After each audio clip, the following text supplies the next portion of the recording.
Good evening. A former St. Michael's student is speaking out tonight about his experience with sexual violence at the school decades ago. He says he was compelled to speak out after hearing allegations of assault and bullying at the school earlier this week. 35 years later, he says he's disheartened that this is still going on.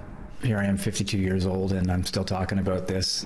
The day after police revealed they're looking into yet another incident at St. Mike's College, former student Jean-Paul Bedard is having a strong reaction to the mounting allegations of assault and bullying at the school. What I wasn't prepared for was how strongly it would hit me. He attended St. Mike's for 2 years in the 80s, and at the time he was thrilled when he made the varsity football team.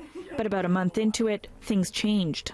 I was involved in one of those initiation rituals, and I remember at the time I was pretty devastated by it, but I didn't really think about it as being sexual violence. I just had combined it with this idea of boys will be boys, and it's part of the rite of passage to be a member of these types of teams. But it really started to hit me this week how much I've been carrying that around and really not giving it the importance that it needed. I didn't tell anybody about it, and I just assumed that it was something that most of the other boys would go through who were on sports. 35 years later, he says he's disappointed the school hasn't addressed the alleged problem.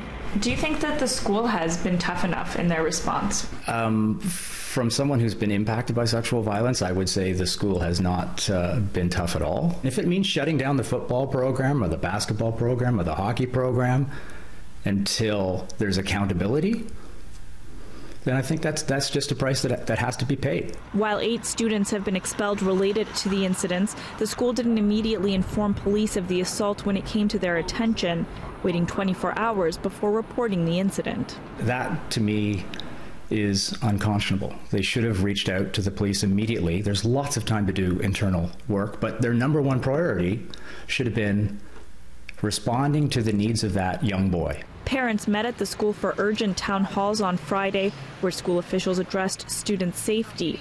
In the meantime, Bedard has a message for the victims. They need to know that this is not their fault. They need to know that there shouldn't be any stigma talking about this. We did reach out to the school for comment on this specific incident, but they didn't get back to us before airtime. For City News, I'm Tina Yazdani.